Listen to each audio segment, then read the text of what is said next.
Ladies and gentlemen, our guest today is a speech language therapist, doctoral student at the University of Turku in Finland, European clinical specialist in fluency disorders, Ms. Selma Saad Merouwe from Lebanon. Good morning, Ms. Selma. Morning. She speaks 4 languages, French, English, Slovak, and also the Lebanese version of Arabic. Ms. Selma works at Institut Supérieur d'Orthophonie at the Université Saint Joseph in Beirut. And our conversation today is a part of a series of interviews dedicated to becoming an effective clinician, but I hope that we will also touch on some other interesting topics related to the world of speech therapy. Ms. Selma, thank you for accepting the invitation and expressing your willingness to participate in our project focused on becoming an effective speech language therapist. Thank you for inviting me.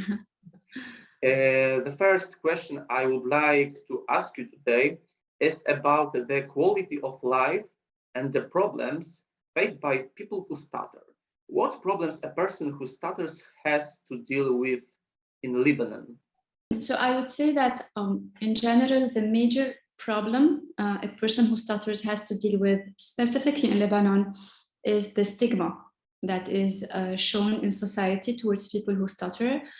I think it is common also in so many different countries.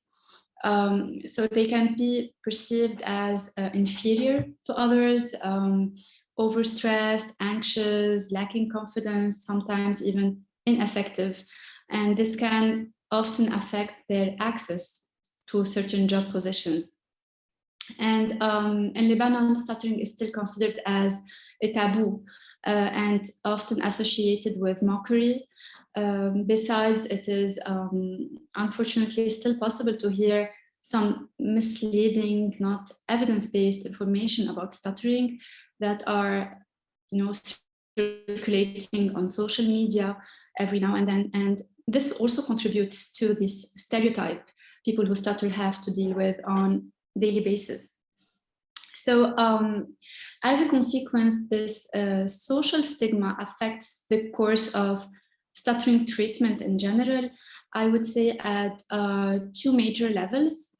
So first, the demand of the patient who stutters, or even the family of a child, when they come to therapy, the demand is always the elimination of the stuttering, because there's a general concern that stuttering would cause limitations to social participation, and a person who stutters won't ever be able to, realize his goals. So parents often expect the therapist or the clinician to fix their child by making the fluencies disappear completely. And when it's not possible, or when it's not the case, they might consider the therapist as ineffective and seek help elsewhere. And even with adults, so adult patients who stutter also show preference most of the time for fluency shaping approaches when they seek therapeutic services. And they do ask for a total cure for stuttering. But we know that when the focus in therapy is only on fluency, relapses are frequent and can affect the person's self-efficacy. The second important point I would say is that clinicians in Lebanon tend to focus more on fluency shaping approaches as well, seeking zero disfluencies. And this is because they perceive themselves as professionals who have to deal mostly with the speech motor related aspects of communication, but also because of this non-acceptance of stuttering in the society in general, and the demand of the patient and the family of eliminating stuttering when seeking therapeutic services. So I would say that Lebanon needs maybe more clinicians who are specializing in fluency disorders, who can offer adequate therapeutic services to people who stutter and their families, and also who can work together on spreading reliable knowledge about stuttering and about how to support people who stutter in everyday communication and help them feel more socially accepted. Thank you very much for this description of problem that we raised. And another question I would like to ask you concerns the question of learning foreign languages. Many speech therapists work with people who speak the same language as them. As a speech therapist, is it worth learning other languages and also their phonological system? Yes, in general, being bilingual, has many advantages. Learning different languages has so many advantages, and it is even known that speaking a second language or even more languages typically increases employment options. This is in general. When it comes to speech therapy, it is definitely very important to speak, of course, the language of your patient, but also to speak many languages and to learn other languages. Since currently we know that bilingualism is becoming the norm, it's spreading all over the world, and there are much more bilinguals than monolinguals. So a speech therapist, wherever the clinician is working, might be, depending of course on the context, more likely to encounter patients who speak many languages or who speak not their language, and they will need to provide therapeutic services. I believe that when a clinician or a speech therapist speaks many languages, the first advantage is that he becomes more aware of other cultures, and therefore he can take these particularities into account when working with patients coming from different backgrounds. It is also, it becomes easier to build, the rapport, because of the fact that if he speaks the language of his patient and his family and he's familiar with his culture, this will help to build the trust that is needed with the patient and the family. And of course, on another level, speaking many languages or being bilingual is more efficient for conducting evaluations and intervention bilingually, rather than needing to rely on the assistance of an interpreter, especially in bilingual context. I'm referring mainly to, for example, to Lebanon. In Lebanon, we speak 2 to 3 languages, so Arabic, French, English, at least, and most of the time the SLP has to conduct therapy in 2 or even 3 languages. So the clinician needs to have really good skills in the different languages. And so when we receive a patient who speaks many languages, by assessing all spoken languages in the patient, we will be able to separate speech and language disorders from other factors, like, for example, second language acquisition difficulties, for example. And therefore, this can reach, of course, a better differential diagnosis.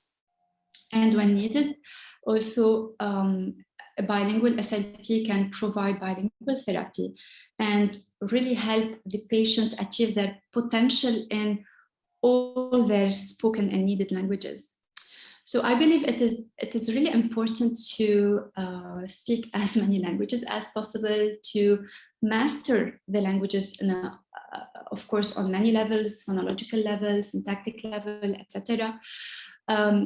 Because this is needed to practice bilingually. And we have to practice bilingually, again, it depends on the different context, but in so many countries, we have to practice bilingually with the patients. And yeah, I think it's a big need there's a big need for bilingual clinicians all over the world. This is an extremely interesting point of view. Thank you for your comments, which will certainly be valuable to every speech language therapist and speech language therapy student. The next question I would like to ask concerns teachers rather than speech language therapists. What advice can you give to a young language teacher who has a person or a child who stutters in their class? That's a very important question because, yeah, as we know, teachers can do so many things to make a child who stutters feel really, I would say, more comfortable in the classroom. I would say that maybe the first important thing is to talk openly with the child about his stutter, to let him know that stuttering is okay, and to show him support. We need to show the child who stutters that stuttering should not be something to be ashamed of. That's why it should be discussed really openly, just like any other matter.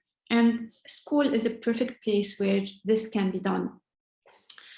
I would say that another important thing is also to discuss, so the teacher should be able to discuss with the child the needed accommodations in class. For example, with regards to reading aloud or participating. But it is important also to expect the same quantity and quality of work from the child who stutters as from those who don't. The child shouldn't feel that he's, different or special or treated in a different way. But so with regards to reading and participation, for instance, if the child stutters severely while reading, it might be helpful to suggest reading in unison with someone else rather than not calling on him at all. But for that, it would be maybe helpful to let other children read in pairs sometimes as well, so that the child who stutters doesn't feel that he's being, treated in a different way. And with regards to participation or answering questions in class, it would be helpful to ask the child questions that can be maybe answered with, a few words, not very open questions, and also to call on him fairly early when children are taking turns, because we know that worry or stress can build up the longer the child has to wait his turn to answer questions. So it's good to do it quite early. Some other tips could be also taken into consideration while talking with a child who stutters, like in order to make him feel more comfortable with the conversation, as like not asking him to relax, not telling him to relax, to breathe, of course, not talking for him, not interrupting when he's having disfluencies, and making sure that the whole class learns to take turns talking and listening. And also the teacher should be aware that teasing or bullying could occur among children. So if some children are picking on a child who stutters, the teacher should talk to them and explain that this behavior is unacceptable. And it is also helpful to talk to the child who's being bullied, so to the child who stutters, about it and discuss with him how to respond in such situation. One last thing would be maybe to keep in mind that children who stutter are quite different, and they react to their stutter in different ways. So their needs can be very different and unique. So there's no recipe.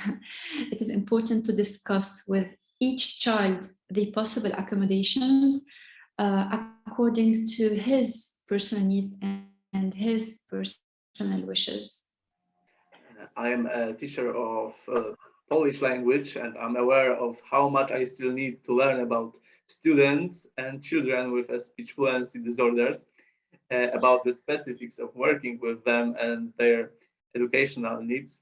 I think this information will prove very important and inspiring for all language teachers.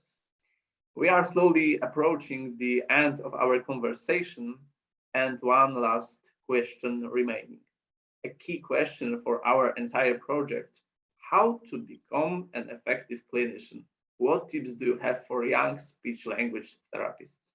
Yeah, that's a very interesting question and nice way to end the our discussion. So I would say that a young clinician can do so many things to have an effective clinical practice, or to build gradually, of course, an effective clinical practice, because yeah, it's something that we learn to do gradually with experience, and we learn to improve our skills day after day. I would say that on the personal level, it is very important to pursue independent study after graduating from the university, of course, by attending workshops, conferences, webinars. So many things are accessible nowadays, and we need to keep in mind that there's no limit in improving our knowledge in the field, and we have to continue learning more about what we're doing. And it is also important to be persistent, to stay up to date by reviewing research articles and being aware of the latest studies and findings, at least in the fields that are related directly to our clinical practice. On another hand, I think that young clinicians should, develop and practice active listening skills. Pay careful attention to the patient and to his family, and adjust to his input. We can learn so many things from our patients. So by using these skills, clinicians can, build rapport, which is a caring and shared understanding of issues between the patient and the clinician. And we can create a sense of trust, which is very important to become an effective clinician or to have an effective therapy. So this also means that it's better to have a team approach with the patient and his family, rather than telling them what to do and not to do. It is also important to explain what clinicians are doing in therapy and why. Important to create honest relationship with the patient and his family. So this means that I think it's okay not to have answers to everything, and to take some time to research and reflect before getting back to the patient later with the most accurate information possible. I think this is much more useful than sharing false information when we are not very sure about what's going on. Also, I would add that it is very important to check in often with the patient throughout his therapy. So this means that the clinician should encourage the patients to share his opinion and feedback about the therapy, about the sessions, about what's being done during the sessions, and to take into consideration the patient's wishes and goals when providing therapy. Sometimes it happens that the patient and his family might have completely different concerns and priorities with regards to therapy. So it's important to take the needed time to discuss with them their goals, to explain our approach, our opinion, and to put things together in order to respond in the best way possible to the patient's needs, to reach, of course, a better quality of life, because this is the final goal we want to achieve with our patients. So this checking in should be done, I would say, on very regular basis during therapy. And we should rely on the patient's feedback. And this will not only strengthen the therapeutic alliance, but also it is a key element to provide the patient with the most effective therapy possible, in my opinion.